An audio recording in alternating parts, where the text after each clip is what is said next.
Hello, my name is Tracy Neely, and I'm going to be talking to you today about pulmonary edema. Now, what is pulmonary edema? Pulmonary edema is excess water in the lung. Learning outcomes include pathophysiology of the disease, etiology of the disease, health assessment findings of the disease, laboratory findings, common medications used to treat this disease, and common side effects of the medication. So when you're talking about pulmonary edema, there are some functional components of the pulmonary system that need to be talked about. Those four components include neurochemical control of ventilation, mechanics of breathing, gas transport, and in the control of the pulmonary circulation. In pulmonary edema, gas transport and the control of pulmonary circulation are affected. This restrictive pulmonary disorder is where it's a decrease of compliance in the lungs. And compliance is basically the stiffness of the lungs. There's no way for air to come in or come out. Henceforth, the excessive fluid in the lungs. So when I say about the alveolar capillary membrane, gas exchange takes place in this membrane. This is where O2, the diffusion of O2 is picked up, brought into the red blood cells of the membrane, and then is diffused out through CO2. And then again, pulmonary circulation is affected as well when it comes to this pulmonary edema. In the proper direction of pulmonary circulation, the blood goes through the right ventricle to the left pulmonary artery to the left lung where it goes into those capillaries. Then through the capillaries, it goes through the left pulmonary vein and back out to the heart. So with this pulmonary edema, there's a decline in this, and this circulation is not effective, and it causes that pooling of fluid in the lungs. So here is the etiology of pulmonary edema. And there's three main causes that happen or have to happen in order for pulmonary edema to take place. The first one is left heart failure. And what that actually is, it's where the left ventricle, something within the left ventricle has dysfunctioned, or the valve has dysfunctioned, and it's not allowing that heart to pump out that fluid or pump out the blood like it should be doing. Another is capillary endothelium injury. And what that is, that's basically where increased capillary permeability and the disruption of surfactant production by the alveoli is enabled to do. So basically that the compliance, that stretch, there's no stretch there. So that's not able to get out. The movement of the fluid and the plasma proteins from the capillary to the interstitial space no longer is able to do that to the alveoli. And then the next one is lymph vessel blockage. And that's where you have a blockage of lymphatic vessels that are filled with fluid. Some of the examples for each one of these, like left heart failure, is again left heart failure, fluid or edema. Another example of capillary endothelium injury could be either smoke inhalation, drowning, and that's basically where there's a problem with the gas exchange, as we had talked previously, the slide before. There's a gas exchange disruption that causes this injury to the capillary endothelium that's not allowing it to have compliance. Another could be also, they've linked COVID-19. COVID-19 is an injury that affects the capillary or can affect the capillary endothelium in endothelium lining of the lung. Then when you talk about the lymph vessel blockages, those are things such as lung cancer, fibroids, or tumors.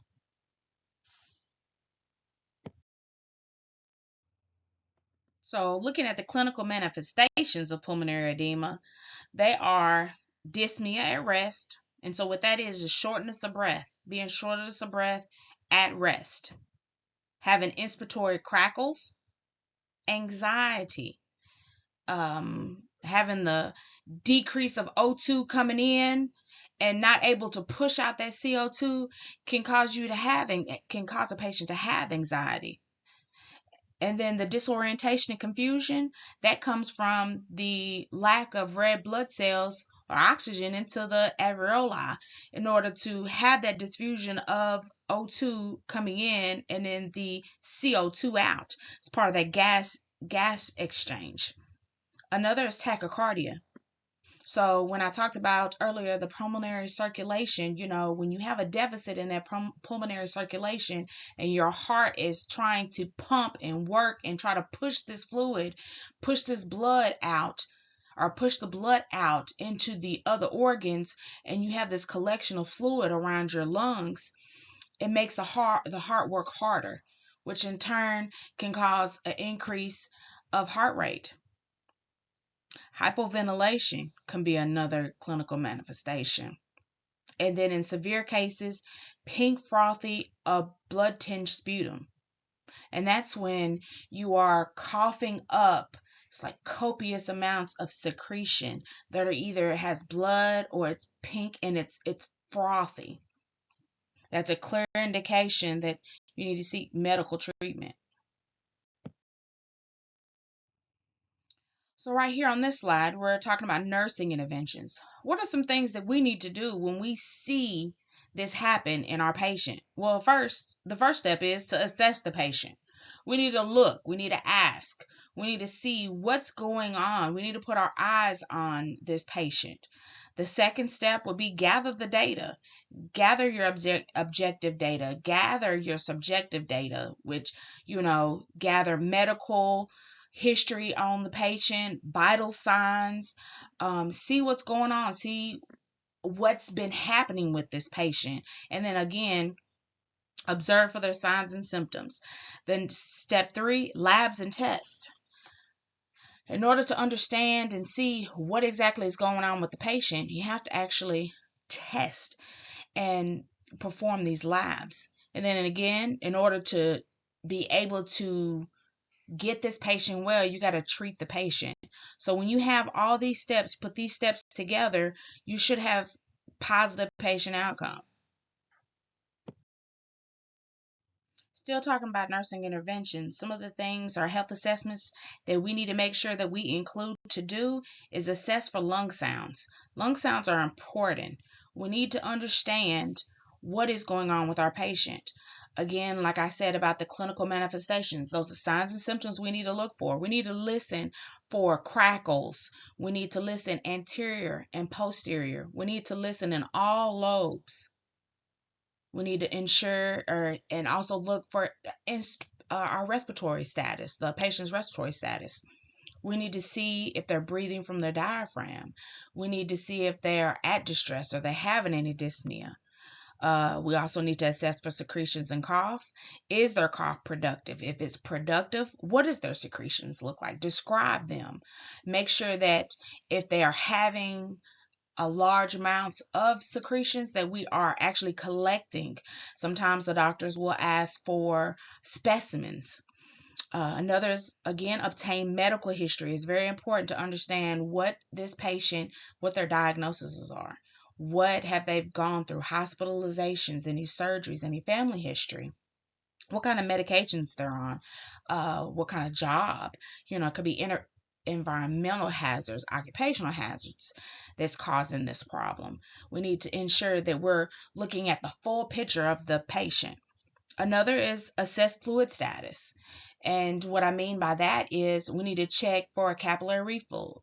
We need to check for skin turgor. We need to see if are they filling up with fluid in their extremities. Check for swelling in their feet, in their extremities, like I said, their hands, their lips.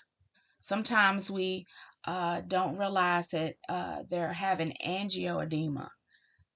So assess for fluid status. Also, always check to see, are they urinating? How much? What is the consistency? What does it look like of the urine?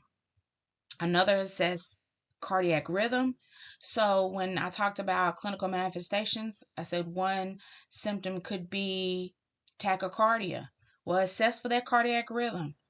You know, listen. Are they having heart murmurs? Are you hearing gallops? You need to make sure that you are assessing these patients fully from a cardiac and a respiratory standpoint. Vital signs, make sure you're getting their blood pressure. You want to make sure their oxygen level, pulse ox. You need to make sure that it is 90 and above. And if it's not, then we need to make sure that we are treating appropriately and per doctor's recommendations. Other things we would do would be laboratory tests and procedures. Laboratory tests include, but are not limited, ABGs, which is arterial blood gases. These are lab tests that measure the pH levels of oxygen and CO2 in the blood from an artery. And so when I was talking to you in the previous slides about gas transport exchange, what ABGs help to measure that. Is the patient going through respiratory or acidosis or alkalosis, or actually metabolic acidosis or alkalosis? Those ABGs would be able to help us understand that. Another would be a CMP, which would help to measure if their kidney function. So I said assess the fluid status, their kidney function. How's their kidney function? Another would be BNP, and that's a brain natriuretic peptide. This measures the levels of protein that is made by your heart and blood vessels. And it is indicative if it is high, anything over 0 is that there is fluid. And maybe need to look more into heart failure. Another procedure would be a CT of the chest, and that's a CAT scan. And what that does is give details of images of the lungs, heart, blood vessels, airways, and lymph nodes. And of course, we need this to see about if our lymph nodes are blocked, if our airways, and then how our lungs and our heart and blood vessels are doing. Another would be an echocardiogram, and that views the heart structures. It shows about the heart pumping in its chambers and actually the size of the heart itself. So when I said earlier about valvular dysfunction and the left heart failure, this would go into play. Another would be chest x-ray, and that is just to actually almost see the fluid. You can see the fluid around the heart, around the lungs, in the lungs. And then sometimes they'll have or order a EKG, electrocardiogram, and that is to measure heart rhythm. Again, remember I said tachycardia would the increase of blood pumping heart, the heart working harder because the blood and the fluid is keeping the heart restricted and not letting the heart or the lungs do their jobs. So they would or could order EKG. Next, we're going to talk about medications and side effects. These are some of the medications that you would see a person who has pulmonary edema. These are some that they could possibly be receiving. The first type of medication would be diuretics. These are medicines that actually pull fluid from the lungs. Also, with the osmotic pressure within the nephron that prevents the passive reabsorption of water into the cells. Examples of diuretics include furosemide, Bumex, or HCTZ. Some side effects that you could possibly see from receiving these medicines could possibly be dry mouth, dehydration, aguilera, and in severe cases, hyponatremia. So you want to make sure you monitor for blood pressure. Make sure their blood pressure is not below 140/80. You want to make sure that you watch their urinary output. You want to make sure that you're keeping up with their intake and output as well. Another set of medications will be vasodilators. These include ACE inhibitors, calcium channel blockers, and angiotensin II receptor blockers. The first one that I'll be talking about is ACE inhibitors. The proper term is angiotensin converting enzymes inhibitors.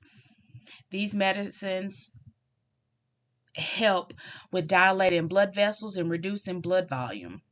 These examples include lisinopril and zestril.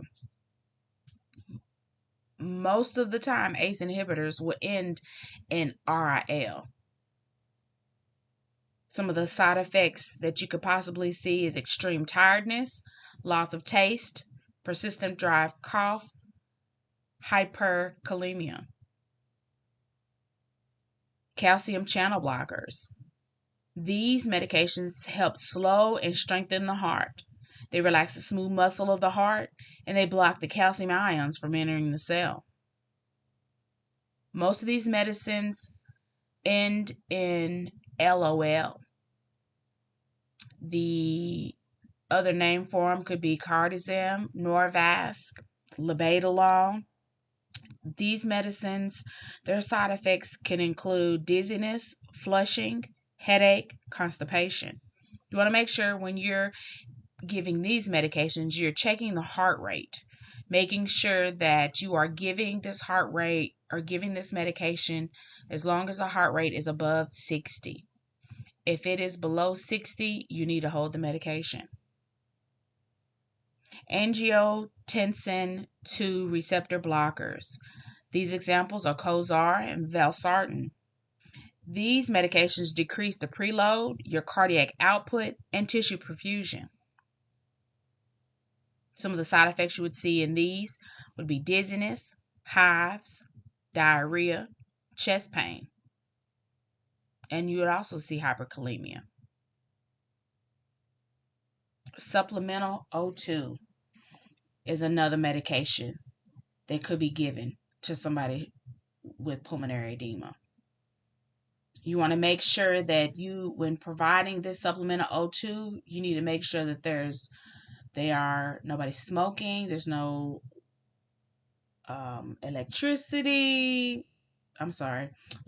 fire of any sort around. You don't want them smoking. You want to make sure they're on the right amount of oxygen that the doctor prescribed. Too much oxygen, depending on the diagnosis, can actually hurt a patient than help. So you want to make sure that they have the oxygen on at the right rate. The next medications are narcotics. And these, of course, narcotics that help with pain. And a classic medication they give is morphine. And the reason why they do that is because of the pain, because you got the decreased red blood cells. And you've got the decrease of compliance in the lungs and making it harder to breathe, and anxiety, and morphine helps to relax that. Side effects include sedation, nausea and vomiting, lightheadedness, and dizziness. When you're giving morphine, you need to make sure that you are checking respiratory status, the respiratory rate. You need to monitor their oxygen sats, make sure that they're not dropping, and you want to make sure you're giving the correct amount.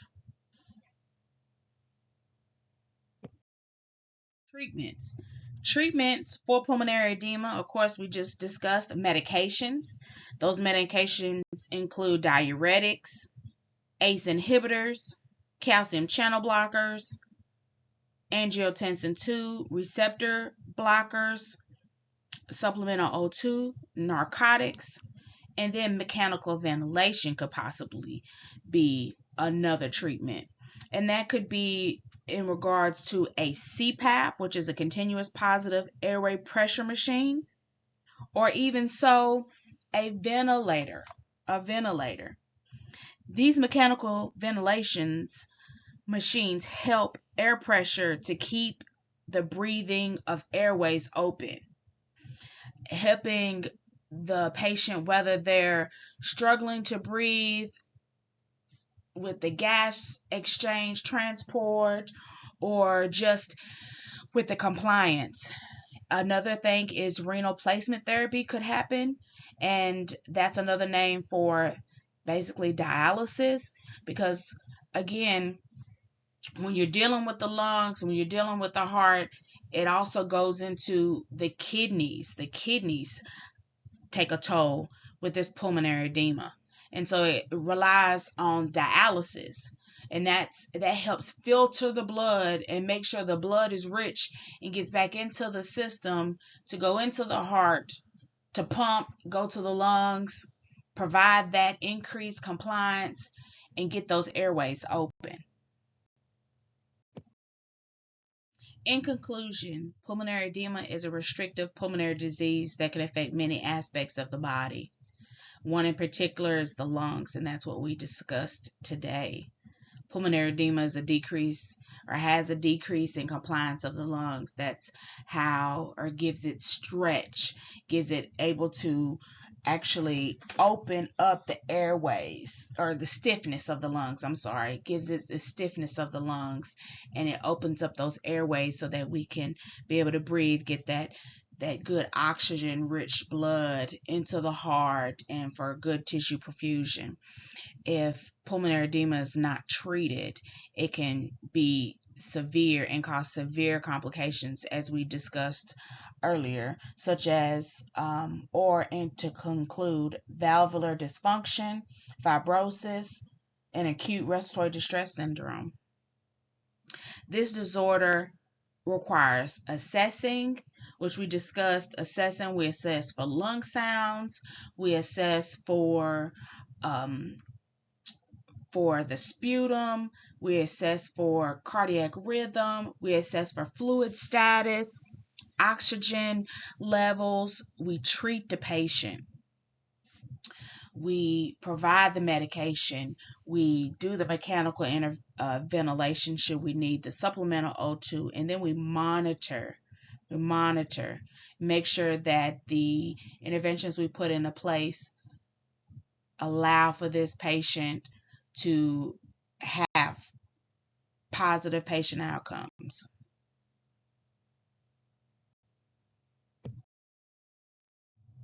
Here are the list of the references that I used to help with this PowerPoint. I hope you learned several things from pulmonary edema. Thank you for your time and attention.